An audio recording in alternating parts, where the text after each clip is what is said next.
बाज, bird of kingdom. दोस्तों, जीवन में कभी तोता मत बनो। एक तोता बोलता बहुत अधिक है लेकिन ऊंची उड़ान नहीं भर सकता।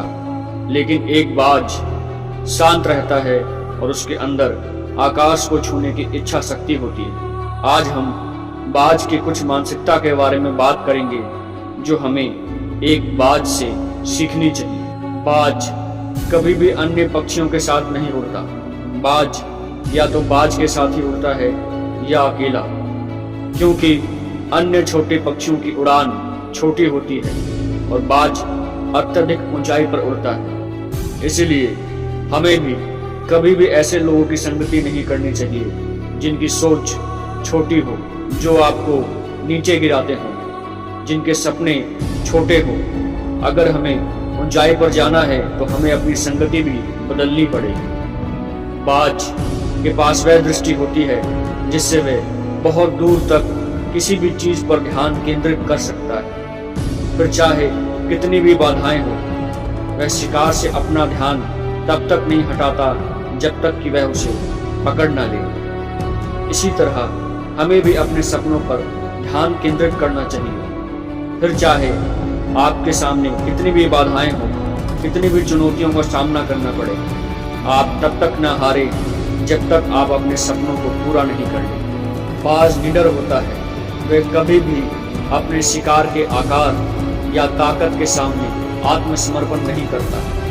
वह हमेशा अपने शिकार को जीतने या अपने क्षेत्र को फिर से हासिल करने के लिए लड़ाई लड़ता है। इसी तरह आपकी समस्याएं कितनी भी बड़ी क्यों ना हो, हार ना माने बल्कि इसका सामना करें। सफल लोग निडर होते हैं, वे समस्याओं का सामना करते हैं और विजय हासिल करते हैं। एक बाज हमेशा सीखने के लिए तैयार रहता है। वह अपने घोंसले में नरम घास नहीं रखता बल्कि उसे हटा देता है ताकि उसके बच्चों को आरामदायक जीवन की आदत न रहे। वह अपने घोंसले में नरम घास के बदले सूखे घास रखता है ताकि वे और उसके बच्चे घोंसले में ज्यादा देर ना रुकें, जल्दी उड़ना सीखें ताकि वे घोंसले को छोड़कर अपने काम में व्यस्त रहें। इसलिए हमें भी अगर सफल होना है तो हमें भी अपने कंफर्ट जोन को छोड़ना होगा और मेहनत करनी होगी। जब तक हम अपने आरामदायक जीवन में रहेंगे हम कभी भी आगे नहीं बढ़ सकते, क्योंकि आरामदायक जीवन हमें आलसी बनाता है और हमें आगे बढ़ने से रोकता है। इसलिए हमें भी बाज की तरह आरामदायक जीवन का त्याग करना चाहिए और मेहनत करके अपने सपनों को हासिल करना चाहिए। दोस्तों, एक बाज की इच्छा शक्ति बहुत मजबूत होती है। एक बाज की उम्र 70 वर्ष होती है, लेकिन 40 वर्ष में आने के बाद बाज के पंख भारी हो जाते हैं। वह उसे उतना तेज और उतनी ऊंचाई पर नहीं ले जा सकते। बाज के चोंच भी आगे से मुड़ जाते हैं जिसके कारण उसे शिकार करने में दिक्कत आती है। उसके पंजों के नाखून भी शिकार कर कर के आगे से बैंड हो जाते हैं। वह अब पहले की तरह तेजी से शिकार नहीं पकड़ पाता। उस समय उसके पास दो रास्ते होते हैं, या तो वे अपने जीवन को त्याग दे या वे उन सभी चीजों को त्याग दे जो उसे कमजोर बनाती हैं। लेकिन बाज मौत की बजाय कमजोरी का त्याग करता है। जब वह ऊंची उड़ान और शिकार करने में असमर्थ हो जाता है तो वह पहाड़ की ऊंची चोटी पर चला जाता है और वह अपनी चोंच से अपने पंखों को नोच नोच के निकाल देता है।